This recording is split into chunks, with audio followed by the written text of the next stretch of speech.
Assalamualaikum teman-teman, seperti biasa sebelum mulai Mimin mendoakan semoga teman-teman semua selalu dalam keadaan sehat walafiat. Oke, kali ini kita akan melanjutkan Martial Master versi novel bagian 558. Bagi yang baru bergabung, selamat bergabung. Dan bagi yang belum subscribe dulu lah agar Mimin tambah semangat lagi nih bikin videonya. Oke, kalau sudah kita langsung masuk ke isi ceritanya.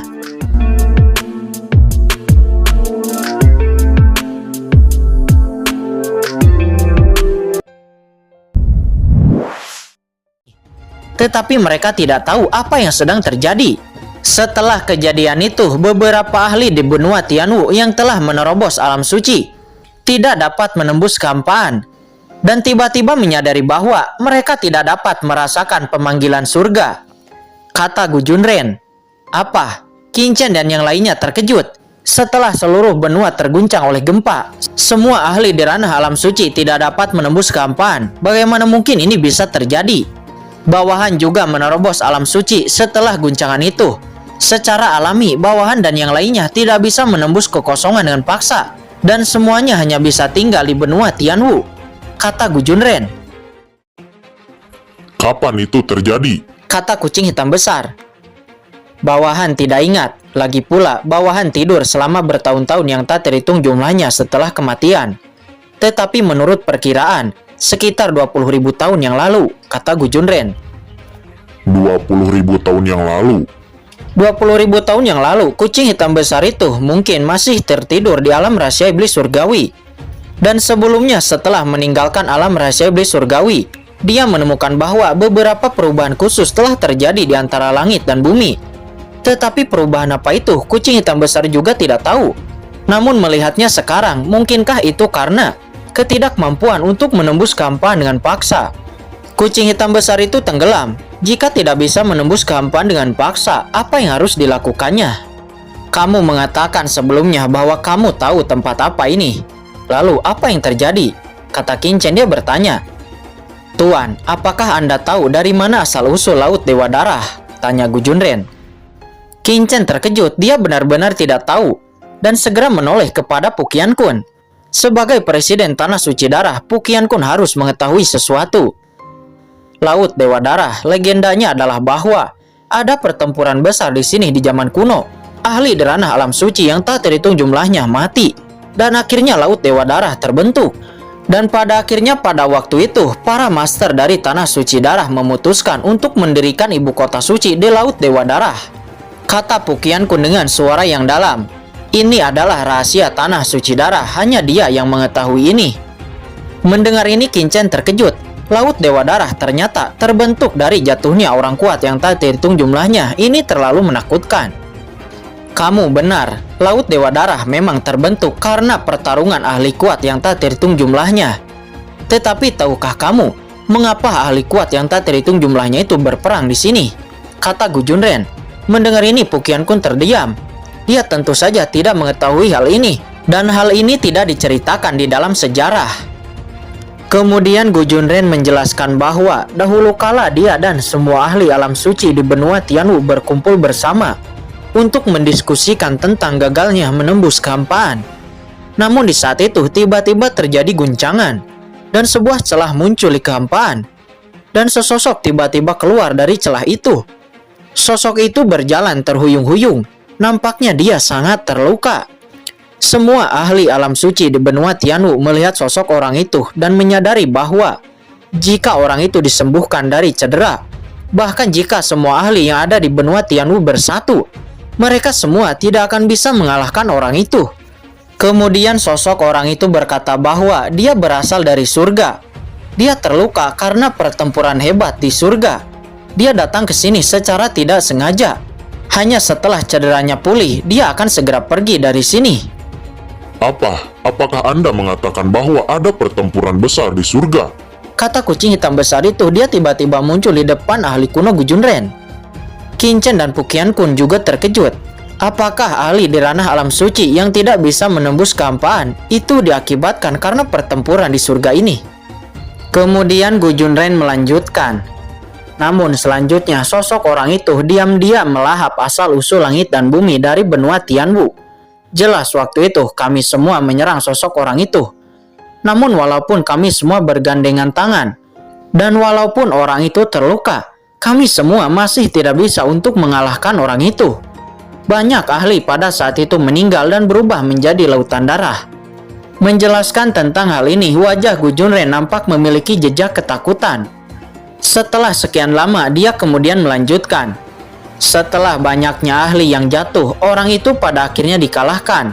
Namun di saat dia akan dibunuh di sini, dia benar-benar memutuskan untuk meledakkan tubuhnya dan menghancurkan seluruh benua Tianwu. Saat itu kami sangat ketakutan di saat melihat orang itu akan meledakkan tubuhnya. Namun tiba-tiba cahaya guntur melonjak dari arah Laut Guntur, langsung melukai orang itu dalam sekejap. Tetapi orang itu tidak mati. Dia melihat ke arah Laut Guntur dengan ngeri, dan dia juga mengatakan sesuatu. Tetapi karena pada saat itu situasinya sangat kacau, saya tidak dapat mendengar apa yang dia katakan. Meskipun orang itu gagal meledakkan tubuhnya di puncaknya, tetapi dia tetap meledakkan tubuhnya. Walaupun ledakannya tidak akan begitu kuat. Pada saat itu bawahan langsung dibombardir oleh kekuatan peledakan diri ini. Tubuh bawahan dimusnahkan, tetapi bawahan tetap mempertahankan tubuh jiwa, melarikan diri ke dalam kehampaan, dan setelah itu bawahan tertidur lelap. Kemudian Peng Xiaoyu masuk ke wilayah bawahan dan membangunkan bawahan, dan kemudian bawahan menyerahkan diri padanya, kata Gu Junren. Setelah mendengarkan semua ini, semua orang nampak kaget, tetapi mereka tidak menyangka bahwa pertempuran hebat seperti itu akan terjadi di benua Tianwu pada zaman kuno. Invasi ras iblis alien, invasi ras iblis abisal, dan invasi pusat kekuatan dari surga. Berapa banyak kesusahan yang dialami benua Tianwu dalam sejarah. Qin Chen juga mengerti bahwa gerbang celah yang ada di depannya saat ini, itu adalah celah yang ahli itu gunakan untuk datang ke benua Tianwu. Ketika Qin Chen memikirkan hal ini, dia tiba-tiba melirik Pu Qiankun, dan mata Pu Qiankun juga berapi-api. Jelas dia berpikir yang sama dengan Qin Chen. Surga, ini adalah tempat yang diimpikan oleh banyak orang kuat. Jika dia bisa menuju surga dari sini, siapa yang tidak mau masuk? Kalian berdua jangan pernah berpikir untuk memasuki celah ini. Di dalamnya ada kekuatan merobek ruang yang pasti sangat mengerikan. Kata kucing hitam besar itu, dia memperingatkan. Kemudian dia melirik celah itu dan memperhatikan dengan baik-baik. Tiba-tiba dia menyadari sesuatu. Tidak, gerbang celah ini pernah dibuka, kata kucing hitam besar. Apa? Mendengar ini Qin Chen dan yang lainnya terkejut. Apakah seseorang telah melewati pintu ini? Ekspresi Qin Chen memadat. Dapatkah dikatakan bahwa seorang pria kuat pernah keluar dari celah itu? Kucing hitam besar, apakah kamu salah melihatnya? Kata Qin Chen. Tidak mungkin salah, dan hanya beberapa dekade yang lalu, sekitar 30 tahun yang lalu, kata kucing hitam besar itu. Maksudmu, seseorang datang ke sini melalui gerbang ini sekitar 30 tahun yang lalu? Kata Qin Chen. Dia menarik napas dalam-dalam. Menurut apa yang dikatakan kucing hitam besar, jika seorang master dari surga benar-benar masuk ke benua Tianwu 30 tahun yang lalu, apa tujuannya? Dan mengapa tidak ada yang mengetahuinya? itu tidak mungkin salah. Gerbang ini telah dibuka, tetapi jejaknya sangat kecil. Jika Anda tidak melihatnya dengan hati-hati, Anda tidak dapat melihatnya sama sekali. Ini sangat aneh. Setelah masuk, pihak lain memperbaiki gerbang lagi, dan tidak membiarkan napas benua Tianwu lepas ke dunia seberang, kata kucing hitam besar. Mendengar ini Qin Chen nampak mengerutkan kening. Apakah mungkin pihak lain sepertinya tidak memiliki niat jahat?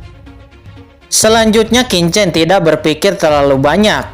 Namun karena Sangguan Cinder dan yang lainnya ingin menemukan tempat ini, Qin Chen kemudian mengatur batasan dan formasi.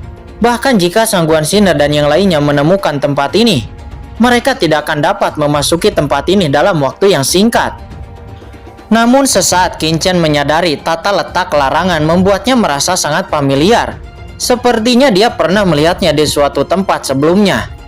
Ini tanah sihir kuno, kata Qin Chen. Dia tiba-tiba berhenti dan berkata, Qin Chen, ada apa? Semua orang menoleh kepada Qin Chen. Pengaturan larangan ini sangat istimewa, sangat mirip dengan pembentukan dan pembatasan segel kristal suci di tanah Sir kuno. Tampaknya itu sama, termasuk dalam tipe yang sama, kata Kincen dengan sungguh-sungguh. Tanah sihir kuno, manik-manik batas kota. Saya mengerti. Seseorang mencuri manik-manik batas kota dari alam rahasia iblis surgawi dan menaruhnya di tanah sihir kuno. Ternyata dia adalah seorang pria dari alam surga ini, kata kucing hitam besar. Dia pada awalnya bertanya-tanya mengapa seseorang dapat dengan diam-diam mengambil manik-manik batas kota dari alam rahasia iblis surgawi dan kemudian menempatkannya ke dalam tanah sihir kuno. Karena tidak ada seorang pun di daratan yang dapat melakukannya. Tetapi pada saat ini, jika itu adalah master dari surga, itu normal. Ayo, pergi. Setelah Kincen menetapkan beberapa batasan, dia dan yang lainnya kembali lagi ke ibu kota suci. Singkat cerita, Kincen, Gu Junren, Pukian Kun berada di sebuah ruangan, duduk dengan santai dan minum sebuah teh. Kakak Chen, apa yang akan kamu lakukan selanjutnya? Kata Pukian Kun. Sekarang Kincen telah mendirikan kota Tianlei dan tanah suci darah telah kembali ke tangannya. Dan kekaisaran Xuan Yuan juga berada di bawah kendalinya. Dapat dikatakan bahwa sejumlah besar pasukan sudah di bawah kendali mereka. Dalam pandangan Pukian Kun, waktunya telah tiba untuk serangan total kepada istana berkabut. Belum waktunya, kata Kincen. Dia mengerti apa yang dimaksud oleh Pukian Kun. Dan kemudian dia menggelengkan kepalanya. Meskipun sekarang mereka telah berada di atas angin, Kincen tidak meremehkan Sangguan Sinner. Sangguan Sinner diam-diam dapat mengendalikan begitu banyak kekuatan hanya dalam 300 tahun, berkolusi dengan iblis alien, dan mendirikan istana berkabut. Menjadi kekuatan terbesar di daratan, sama sekali tidak boleh diremehkan. Jika ceroboh, Kincen sendirilah yang akan tidak beruntung. Apa maksud saudara Chen? Kata Pukian Kun. Aku akan pergi ke Papilun Pil dan Ki Dian. Jika Papilun Pil dan Ki Dian dapat disatukan, maka kita akan lebih pasti. Lagi pula, ada orang-orang dari istana berkabut yang disembunyikan di antara kekuatan-kekuatan ini. Mereka harus segera dibersihkan, kata Kincen. Ketika Kincen mengatakan ini, Pukian Kun segera mengerti apa yang dimaksud oleh Kincen.